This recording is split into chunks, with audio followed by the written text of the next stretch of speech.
Hi, this is Jade. As promised, here are 6 more nutrition tips that I've learned over time. Tip number 1, cooking oil. I use pomace olive oil for cooking and virgin olive oil in my salads. Olive oil is a great source of healthy fats, and it is a much healthier option than oils such as sunflower oil or palm oil.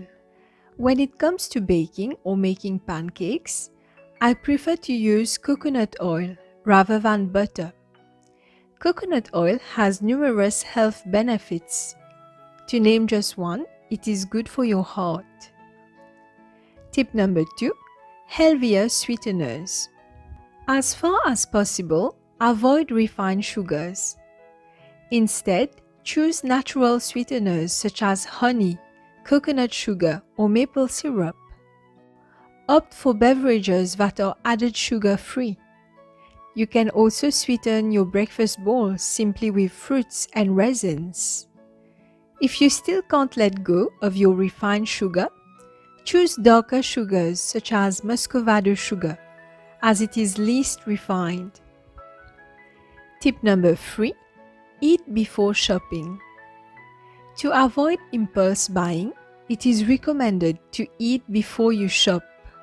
If you go grocery shopping on an empty stomach, you will be more likely to purchase unhealthy food and buy things that you do not need. For intentional buying, make sure to fill your belly before you shop.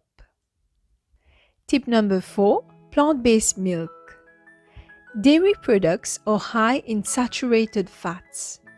It is more advisable for adults to consume plant-based milk rather than dairy milk. Some examples of plant-based milks are almond, cashew, soya, or oat milks. Plant-based milk is rich in vitamins and minerals and low in cholesterol.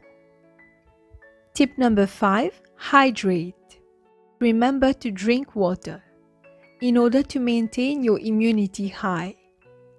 Make drinking water a habit by carrying a water bottle with you. I've learned that drinking water from plastic can be detrimental to health and cancerogenic, so let's try to avoid that. Tip number 6, intentional mealtime. Make eating a mindful practice. Avoid watching a screen while eating. Instead, take the time to appreciate your food. Savor it. You will feel more satiated and content. Also, mealtime conversations are often the best, so enjoy those moments with your loved ones around the table. Thanks for watching. Bye.